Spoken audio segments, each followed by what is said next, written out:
یاد رکھیے سچ ایک ہوتا ہے، جھوٹ کی ہزاروں شکلیں ہوتی ہیں، اسی طرح حق ایک ہوتا ہے، اب باطل کی سینکڑوں شکلیں ہوا کرتی ہیں۔ جو بھی راہ اعتدال سے نکلے گا، صراط مستقیم سے ہٹے گا، وہ بھٹکے گا اور کسی نہ کسی وادی کے اندر جا کر وہ ہلاک ہوگا۔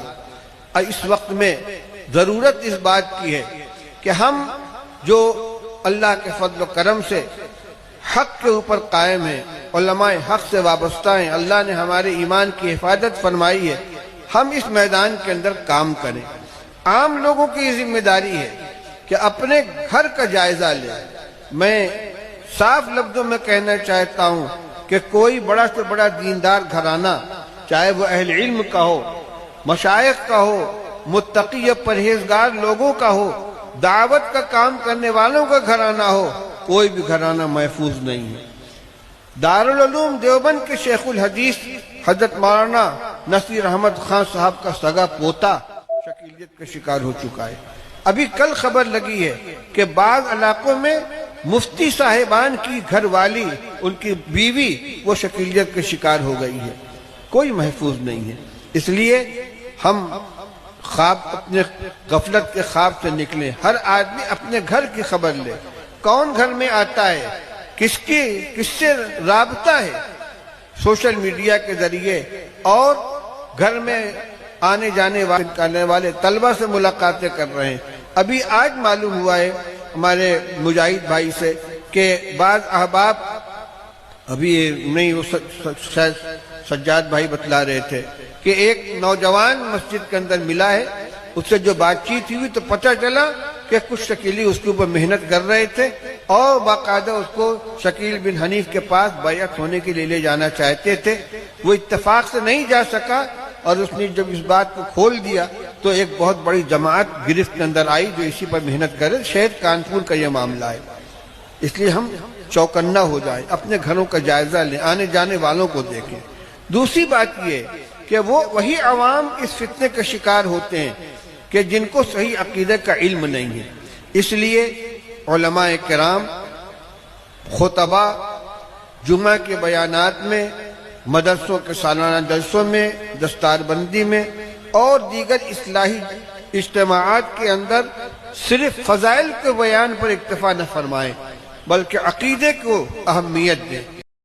جب دیکھا کہ لوگوں نے ان جملوں کو ہضم کر لیا اور لوگ ان جملوں کو قبول کرنے لگے تو اب آیا سیکنڈ سٹیج۔ اب یہ کہنا شروع کیا کہ یہ کام فرض کفایہ ہے، پھر اس سے بڑھ کر یہ کہا کہ نہیں، یہ کام فرض عین ہے۔ لاکھوں کے مجموع میں تبلیغ میں لگے ہوئے علماء نفیر عام کی جو آیتیں تھی وہ تبلیغی جماعت کے خروج کے لیے پڑھنے لگے، انفروا خفافا وثقالا، ہلکے ہو یا بھاری نکلو جماعت میں۔ ارے محترم، یہ آیت نفیر عام کی ہے، آیت کا سیاق و سباق دیکھ لیتے، آیت کا لحاق دیکھ لیتے، شان نزول کو دیکھ لیتے۔ بلکہ افسوس اس بات کا ہے کہ تبلیغ میں لگے ہوئے علماء بھی ان کو بیان کرتے ہیں۔ ایک بار اللہ کے نبی صلی اللہ تبارک و تعالی علیہ وسلم عائشہ سے پوچھا، عائشہ بتاؤ پورے مدینے میں گھر کس کا اچھا ہے؟ عائشہ نے سوچ کے فرمایا میرا گھر تو میرا اچھا ہے کہ میرے گھر میں اللہ کے نبی آپ ہیں، میرے گھر میں قرآن کریم اتر رہا ہے، میرے گھر میں جبرائیل امین آتے ہیں وہی لے کر، پورے مدینے میں گھر میرا اچھا ہے۔ تو حضور نے کہا عائشہ تیرا گھر اچھا نہیں ہے، بلکہ گھر تو اس آدمی کا اچھا ہے جو آدمی اللہ تبارک و تعالیٰ کو راضی کرنے کے لیے اللہ کے راستے میں نکلتا ہے، اس کے گھر میں خود اللہ تبارک و تعالیٰ آ جاتے ہیں، اس کے گھر میں خود اللہ تبارک و تعالیٰ آ جاتے ہیں۔ حامدا و مصلیا و مسلما۔ مولانا محترم جو یہ حدیث بیان کر رہے ہیں یہ بالکل من گھڑت ہے، حدیث کی کسی کتاب میں اس کا وجود نہیں ہے۔ بنوری ٹاؤن دارالفتہ کا فتویٰ آپ دیکھ لیجئے، آپ کی اسکرین پر موجود ہے۔ اسی سے ملتی جلتی ایک اور حدیث تبلیغ والے عام طور پر بیان کرتے ہیں کہ ایک مرتبہ جبرائیل علیہ السلام آپ صلی اللہ علیہ وسلم کی خدمت میں حاضر ہوئے اور ان سے دریافت کیا کہ بتائیے کہ اللہ تعالیٰ کو آپ زیادہ محبوب ہیں یا میں؟ تو آپ صلی اللہ علیہ وسلم نے فرمایا کہ میں زیادہ محبوب ہوں اس لیے کہ تمہیں میرے پاس بھیجا جاتا ہے۔ پھر دوسرا سوال یہ کیا کہ بتائیے کہ اللہ تعالیٰ کو آپ زیادہ محبوب ہیں یا اللہ کا قرآن؟ تو آپ صلی اللہ علیہ وسلم نے فرمایا کہ میں زیادہ محبوب ہوں اس لیے کہ قرآن مجھ پر نازل کیا جاتا ہے۔ پھر تیسرا سوال یہ کیا کہ بتائیے کہ اللہ تعالیٰ کو آپ زیادہ محبوب ہے یا اللہ کا دین؟ اس وقت آپ صلی اللہ علیہ وسلم نے یہ فرمایا کہ یقیناً اللہ کا دین زیادہ محبوب ہے اس لیے کہ